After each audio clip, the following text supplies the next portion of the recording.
Hey guys, Addict Cyclist here with a review of the Reynolds TR249 cross-country wheel set. So before I dig in here, I ask you to please subscribe after the video if you find this information, review, and content useful.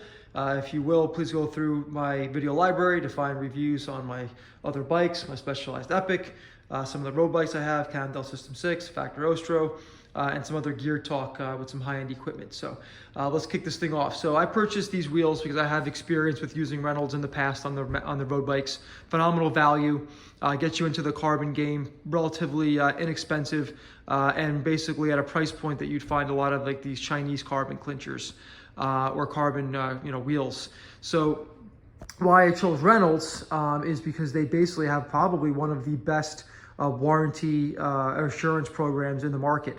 So, I mean, it doesn't just cover if you crack the wheel. I mean, if you run over it with your car or melt it on your exhaust pipe, there's an answer for you, obviously, if you're the original owner. So I went with Reynolds because, again, I'm slamming in the woods, going around corners, once in a while, maybe there's a crash or, you're hitting rocks. So I wanted an aftermarket wheel system that is going to be offering me the best warranty and crash replacement.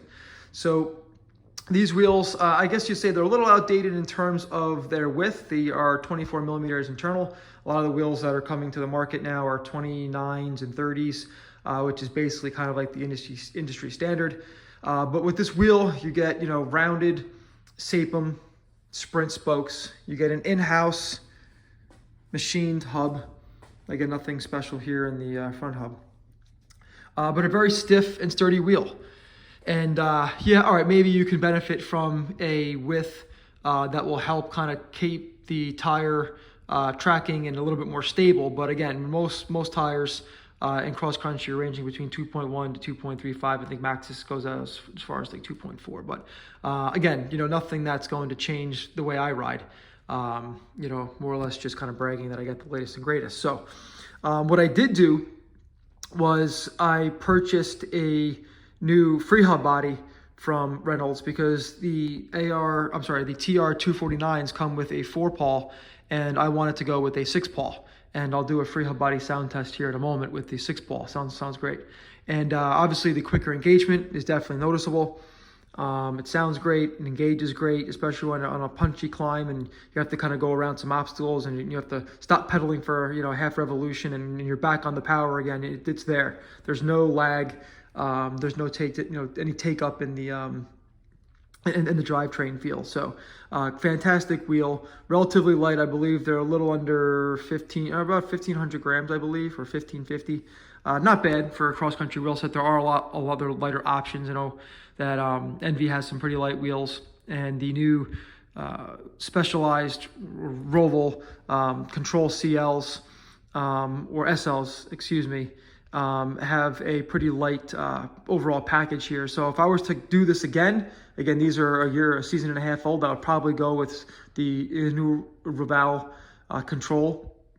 Not quite the SLs because the SLs use the DT, I think 180 hub shells and ceramic bearings. Don't think I need that. But for a price relative to today's demands, with markups, especially with this inventory shortage, these wheels now from Reynolds or now Hayes are basically equal to the Roval controls now. So if I would do this again, the Roval controls offer the same type of technology where the rims are offset front and rear to create that lateral stiffness and rigidity, and they're wider. They're 29 millimeter internal width. So if I were to do it again today, that would be the option if available.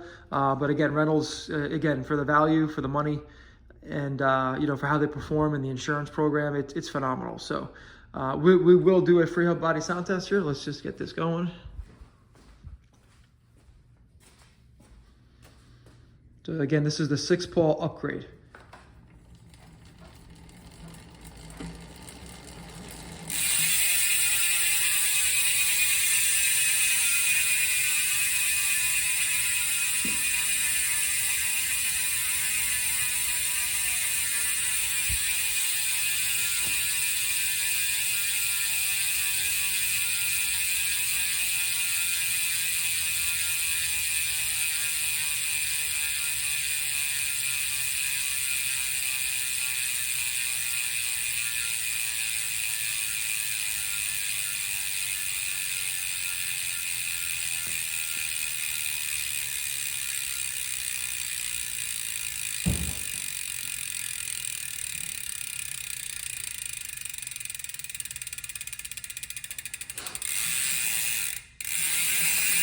So you get the idea. So I did that because I was looking for a Freehub body sound test with the upgraded 6-pawl hubs on YouTube, and I couldn't find it. So there you go, now you got it.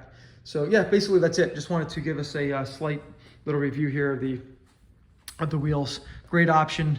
If you can find them, online or through your local bike shop, that would be great.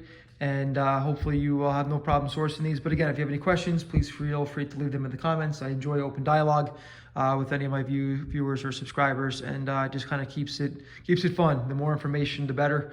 And hopefully I've helped you make a decision.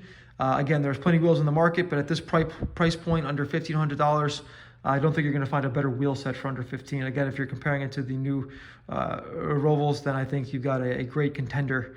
They do make the new cross-country wheels with an option of having a 30 millimeter internal width. I believe they call them TR349s. So again, that might be an option for you too. But in terms of comparing the weight, you're not going to get a better deal and package than the current Roval controls. So that's basically it. Appreciate the views, your time, and be well.